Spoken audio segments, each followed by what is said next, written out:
Hello friends, welcome to our manga explanation channel. তো আজকে আমি আবার এক্সপ্লেন করব keep low profile sector leader chapter 3। তো এখানে বলতেছে যে যদিও আমি জানতাম যে আমাদের সেক্টটা বিশেষ কিছুই নেই, সেজন্য তা একটা অযোগ্য। তো এটা বলার পরে বলতেছে অনেক ক্ষতি মোকাবেলা করার পরেও একটা অপমানজনক ব্যাপার। তো এখানে বলতেছে আমি জানি যে তিয়ানশুয়ান বিশ্বের সর্বনিম্ন সম্প্রদায়গুলি নবম র্যাঙ্ক এ রয়েছে। অন্যদিকে শর্ট সম্প্রদায় মানে শর্ট সেক্টে শীর্ষ চারটি বৃহৎ মানে শর্ট সেক্টে শীর্ষ চারটি বৃহত্তর সম্প্রদায়ের একটি অংশ প্রথম র্যাঙ্কে হিসেবে বিবেচিত শর্ট সেক্ট। তো এখানে শর্ট সেক্ট হচ্ছে প্রথম পদমর্যাদায় আছে, আর অন্যান্য নিম্নতম সম্প্রদায় হচ্ছে নবম। তো নবম। আর এখানে মোস্ট সেক্ট হচ্ছে আনকোয়ালিফাইড, মানে মোস্ট সেক্টে কোনো নামই নেই এই দুনিয়াতে। তো কি বলতেছে এখানে, ইতিহাসে আরও লিপিবদ্ধ করেছে যে বিশ্বের পদমর্যাদা ও বিদ্যমান ছিল, কিন্তু এটি এখন আর নেই। মানে মোস্ট একটা ইতিহাসে অনেক বেশি বড় বিখ্যাত ছিল, সেই জন্য এটা আর এখন নেই। তাই কি বলতেছে এখানে, সবচেয়ে খারাপ হলো শুধুমাত্র নবম র্যাঙ্ক।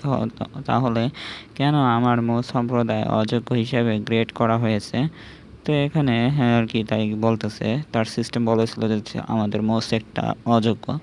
তো এখানে বলেছে হয়তো সিস্টেমে কোনো বাগ আছে। তো এখানে সিস্টেম নোটিফিকেশনে দেখাচ্ছে যে একটি নবম র্যাঙ্কের সেক্টরে পৌঁছানোর প্রয়োজনীয়তা সম্প্রদায় মোট 10 জন সদস্য থাকতে হবে, যেটা পূর্ণ হয়েছে।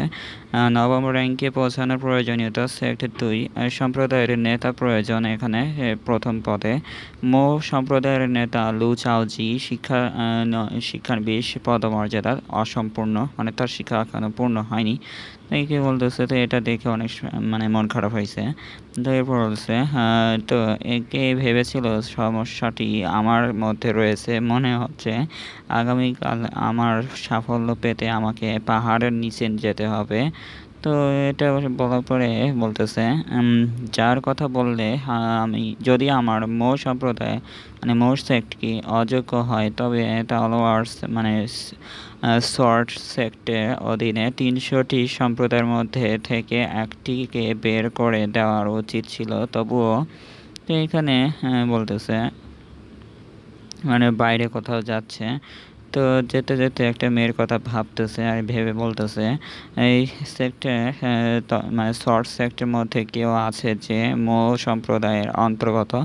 মানে মো সেক্টরের একজন মেয়ে এখানে আছে, সংযোগ আছে, হয়তো ভালো হবে। তো আমার জন্য তাকে বলতেছে।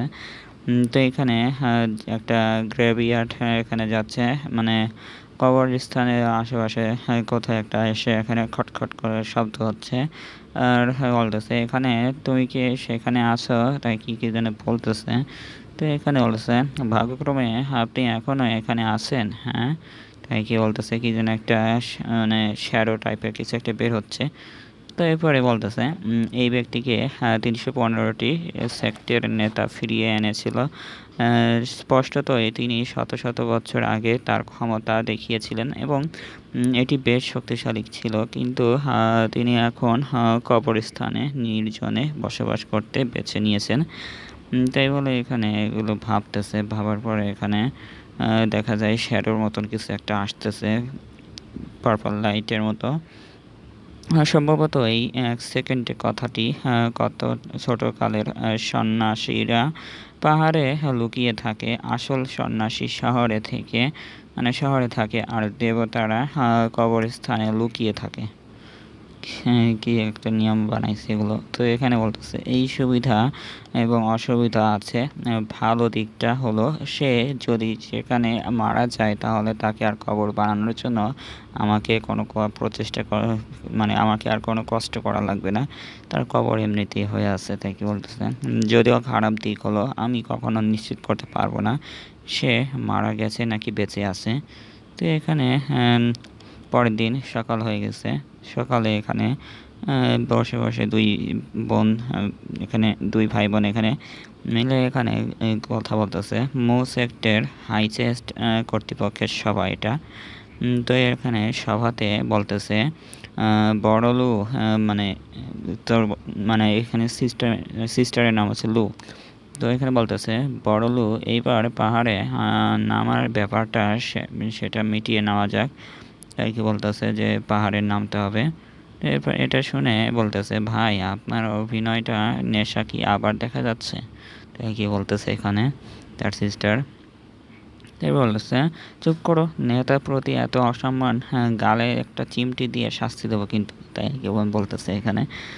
তো এরপরে এখানে চিমটি দেওয়ার জন্য সামনে যাচ্ছে। তো এরপরে এখানে চমকায় গেছে, চমকায় যেয়ে বলতেছে তুমি তোমার পিছনের দিকে ঝুঁকবেন ভাবতে।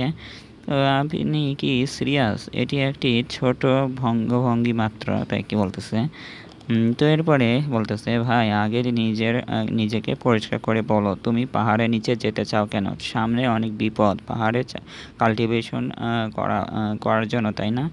তাই কি বলতেছে। তো এটা বলার পরে টেবিলের উপরে থাপড় দিয়ে বলতেছে যে কারণ আমি পাহাড়ের নিচে গিয়ে সাফল্য অর্জন করতে চাই। তো এটা কথা বলার পরে বলতেছে সাফল্য অর্জন করার জন্য আমার মানে মজ্জা পরিষ্কার করার স্পিরিট গ্রাস দরকার, স্পিরিচুয়াল গ্রাস দরকার আর কি। তো এখানে মানে কাল্টিভেশন বাড়ানোর জন্য আমার স্পিরিট গ্রাস দরকার, কিন্তু আমাদের কাছে অর্থের জন্য বিক্রি করার মতো কিছুই অবশিষ্ট নেই। তাই আমাকে এটি নিজের খনন করতে হবে, মানে খনির ভিতরে যেতে চায় আর কি। তো এটা বলার পরে বলতেছে কি ভাই আপনি অবশেষে সাফল্য অর্জন করতে চান? তাই কি চমকে গেছে। তো এখানে মানে চোখ চকচক করতেছে। তো এটা বলার পর বলছে এত অবাক হওয়ার কি আছে। কি বলতেছে লু চাওজি। তো এখানে বলতেছে তার সিস্টার কত বছর ধরে আপনি এই র্যাঙ্ক অর্জন করেছেন। আমি সত্যি একটি হয়ে ওঠে কে ভাববে এই শব্দের মধ্যে অলৌকিক ঘটনা আছে। তাই কি বলতেছে এখানে তার সিস্টার। তো এখানে লু চাওগে অনেক রাগ হয়ে বলতেছে আপনি আমাকে বলতে সাহস করে যে আমি সেখানে এইমাত্র সেন্সর করেছি যে আমি তোমাকে বলছি আমাকে এত বকা দিও না। তাই কি বলতেছে এখানে সিস্টার এখানে শুনে চমকে গেছে, অবাক হয়ে আছে। বলতেছে এই সময় আমি অর্জনের পাশাপাশি আমিও চাই যে এখানে নাম সারা বিশ্বে জুড়ে আমাদের পূর্বপুরুষের সম্মান আনতে চাই আমি। তাই বলে এখানে এরকম করে বলতেছে যে আমার পূর্বপুরুষের নাম আমি ফিরিয়ে আনতে যাব। তাই কি বলতেছে। তো এটা বলার পরে এখানে বলতেছে কি মোসেক্টের নাম সারা বিশ্বে টিয়ানশুয়ান আমাদের পূর্বপুরুষের সম্মান আনতে যাচ্ছে। তাই কি বলতেছে এখানে। তো এটা শুনে সিস্টার বলতেছে ও এটা আবার শুরু হয়েছে। তো এরপরে বলতেছে আমার ভাইয়ের প্রদর্শনের প্রবণতা এটা আজকাল প্রায়শই ঘটছে। তো এটা বলার পরে এখানে সবাই মৌসেক থেকে বাইরে চলে যাচ্ছে। চলো তাহলে চলো যাওয়ার জন্য প্রস্তুত হই। বন মানে বান জন্য প্রস্তুত, বানগুলো কোথায়? তাই কি বলতেছে। তো হেই টিং লু চাও জি এর একমাত্র শিষ্য, কিন্তু যেহেতু তিনি খুব বেশি পরিচিত নন তাই সন্মে প্যানেলগুলি বাঁচাতে তার ভূমিকা বাদ দেওয়া হবে। তো এটা বলার পরে এখানে তার ভাই বলতেছে বড় লু মানে এল্ডার লু ডংলি আমাদের কি এমন এসব সাধারণ পোশাক পরতে হবে? তাই কি বলতেছে। তো এরপরে বলতেছে এমন পোশাককে জানবে আমি এখানে কাল্টিভেশন করতে পারি কি না। তো অন্যরা কিভাবে জানবে যে আমি এমন অসামান্য প্রাকৃতিক, তারা কিভাবে জানবে? তাই কি সব কিছু বলতেছে। তো এটা বলার পরে এই চ্যাপ্টারটা এখানেই শেষ। তো চ্যাপ্টারটা শেষ, তাহলে ভিডিওটাও শেষ। দেখা হচ্ছে পরে ভিডিওতে। ভিডিও ভালো লাগলে অবশ্যই লাইকটা করে দিবেন। আর এই চ্যাপ্টারটা আরও দেখতে চান কি না অবশ্যই কমেন্টে জানিয়ে দেবেন। আর যারা নতুন এসেছেন অবশ্যই সাবস্ক্রাইব করে যাবেন। তো দেখা হচ্ছে পরে ভিডিওতে। বাই।